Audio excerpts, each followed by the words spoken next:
Hey everybody, and welcome to week 3. We are moving right along. So the highlights of week 3 are to complete your milestone 1 that needs to be done by Sunday, and turn it into the folder under assignments there. Make sure it's in a Word or a PDF. A Word compatible or a PDF. By the way, anything done on an Apple is not Word compatible, to save you a little time. I don't want photo shots or anything like that, or screenshots or anything. Just make sure you actually submit a document. And then we're also going to cover off on chapters 5 and also on chapter 7. Chapter 5, make sure you've read that and do the quizzes due on the 19th, this Thursday at 11:59, and then chapter 7's quizzes due by Sunday the 22nd. So that's what you have coming up. You also have one piece of video content, which I really suggest you watch. It's a pretty good one. It's 10 most common branding strategies with real-world examples, things that you can relate to. And I think it does a pretty good job of talking about branding strategies and how certain firms employ those. Okay, so let's take a look at what's up in the what's going on with the text there. So in chapter 5, you're going to talk about positioning, which I always thought was a really, really important part of a marketing plan. It says where you fit within all the other choices that a consumer has out there. It kind of puts into one spot a place where you can talk about all the different things that you represent to the consumer and what other choices that they have. So it really points out the need that you have to have something to say that's different and of value to your target customer. So it's a good exercise, real good exercise to go through. And people and firms, not surprisingly, spend a whole lot of money on this, in resources and time, to understand exactly where they're positioned. So you want to be able to describe what marketing positioning is and how a perceptual map helps. Now, perceptual maps, you'll see some simple examples in the text.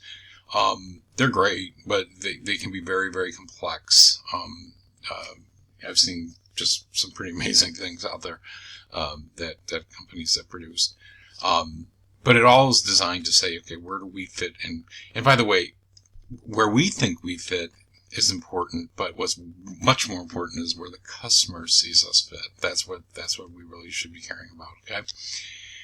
And your second objective is to explain where your brand would be positioned in the positioning matrix, and the 4 P's of the matrix need to be consistent.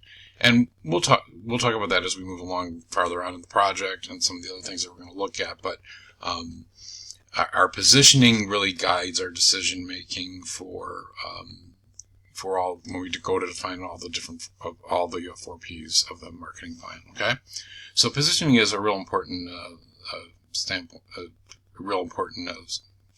step in the whole marketing management process. Okay, so that's chapter 5. Let's go ahead and take a look at chapter 7. But one other thing I want to point out is positioning could be applied to a whole company. It could be applied to a brand. It could be applied to a specific product line.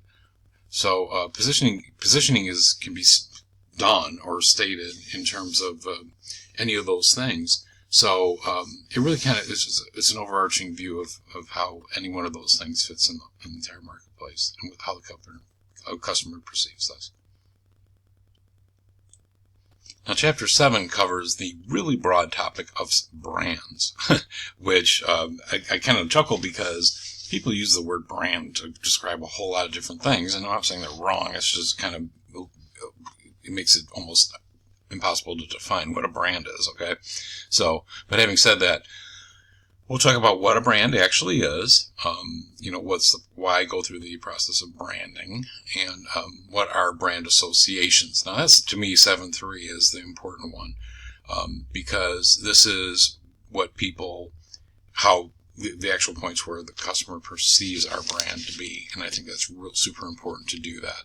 We're going to talk about some branding strategies. Again, there's a video out there that will also help you with this. And then we're going to talk about how marketing analytics is used to determine what brand equity means. And brand equity is a real thing, even though it's not easy necessarily to define. So looking at the learning objectives real quick is you want to be able to describe what people mean when they talk about brand. You want to explain why marketers develop brands and what a brand does for the company and the customer. It can be very high value. You want to describe how marketers get customers to like their brands through positive brand associations. We all know we've seen those things before, and we even feel we have those perceptions about brands ourselves. We want to be able to say what the different branding strategies are, and then discuss valuations of brand equity. Okay, so that's it basically. So make sure you get milestone 1 due this week. If you're stuck on any of that, please let me know.